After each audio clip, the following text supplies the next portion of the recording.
Well, greetings, Four Color fans, and welcome back to another Metarog sort of discovery video here, right? I'm just fascinated by the fact that even though I've been collecting comics for 45 plus years, that I still find very unusual comics that I didn't know existed, and then I usually, this is just the way that I do things, right? I look at the comic, I say, oh, that's unusual. And then are there more of, those types of comics? And that usually takes me down a rabbit hole of research and usually collecting the set, right? And that is what happened on your left there. Those Popeye career comics, which I did a video on several months back. I can put a link down below if you're interested. And I'm also doing the one on your right here, which is part of an educational series of comics. And I'll get into that. Actually, it's, reading, sort of to encourage reading, right? These on your right, that's a set of, I think, 16 comics. I think the Popeye were 15. And then there's these here in the middle, which, again, I've just finished this set. Sometime back, I did a short about the Popeye comic that I found, just in a random bin, and I noticed that the front cover, shall we say, like you're seeing here, with the spine to the left, is in Spanish, and the back is in English. And what I found out is that these are not flip books; they are actually start in Spanish, and then they repeat the story in English. Well, the English is probably the original story. So I'm guessing that there are 4 of them, by the way. I'm guessing that these were probably meant for schools. In fact, I'm almost 99% sure. There's these 3 sets, and there's one other set, which is a mathematics and statistics kind of set, and there are 4 issues in that one as well, and I'll be hunting those down at some point. But today, let's focus on these bilingual comics here in the middle. I said there are 4 of them. The first one here is Beetle Bailey. I put backing boards in the middle so you can see the front and the back cover, and you'll see that it's the same cover, just with the text in English on the back.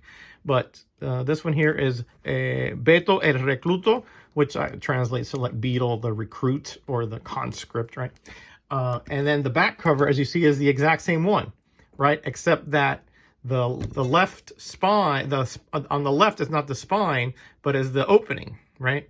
But it's set up the same way, same comics code, everything the same, except of course you have Beetle Bailey and Sarge there. So interesting, right? Because these each have like prefixes. So these here, the career ones, start with E. So there's 15, so it'd be E1 through E15. These are part of the reading library, so the prefixes are, so it'd be R1 through R16. And these, since they're language, I suppose, they're L1 through L4. So this is L1, Beetle Bailey, and Beto el Recluto, right? So that's L1. L2 is the one that I showed previously in my short, Popeye el Marino, obviously Popeye the Sailor. And these all reprint stories that were originally published at Charlton Comics in the late 60s and some in the early 70s. But all these 4 are from 1974. And again, I'll show you the inside cover, and another reason why I think these were, set up for schools, right? So here's again the front, which is with the spine on the left and the opening on the right. So the Spanish part is the one that you would see and you open first. And then, of course, in the back, we have Popeye the Sailor, right? Again, same setup, right? Notice the bird is on the same side and the whole bit, right? Another thing that's unusual is that you read the Spanish part. Of course, being Hispanic, I do read and write Spanish. And then you have sort of like a little part in the middle, which are some puzzles, word matching, and like a little dictionary definition, fill in the blank, things like that, sort of like a little test. So that's another thing that's sort of leads me to believe that these were, obviously educational, but also set up for, younger children, right? Probably, late elementary, junior high, I think middle school is what they call them now. So that's L2. And I'll show you the inside of the last one just so you'll see how it is set up. So here is Chicks Young's Lorenzo y Pepito. But of course it's, Blondie, right? But I guess it just didn't translate well. So again, this is a reprint from, Charlton Comics from, I believe this is from 72, right? But again, the same thing, now the spine is on the right here, but the cover is set up the same, okay? And again, you don't read it from this way, you read it the other way, and first in Spanish, and then that little transition part with the puzzles and the little definitions, and then the English part, and then after the English part, the same thing in English with the definitions and the puzzles, right? So that's L3, right? And this is L4, Lalo y Lola, which is High and Lois, right? And here you got the plop, though. I guess that regardless, it makes that noise in any language, right? And then, of course, in the back, you have the same thing here, High and Lois, right? And again, this is L4. But this one here, let me show you the inside real quick. I just find this stuff fascinating. Maybe I'm the only one, I don't know, but but I just do. So here, you look down there, you see it says not for resale. And there's the indicia, and there's the L4. Notice it's published by King Comics, right? But it's printed by Charlton, and you can see that serrated bottom edge. That's definitely a Charlton. Okay. The cover is actually like extra thick, so I'm thinking they made it pretty robust so that it would survive going through many hands in a scholastic setting. And there is again the little tests, fill in the blank kind of thing. And then comprehension exercise right there. And then you have the English, right? So again, Spanish, right?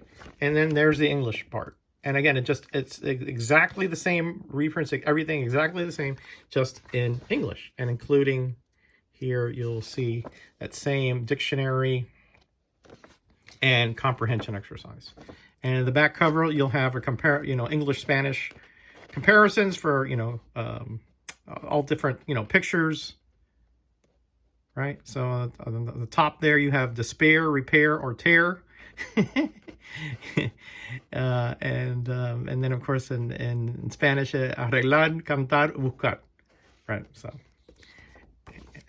anything, I just find these very, very interesting. I know that they're not very popular characters right now.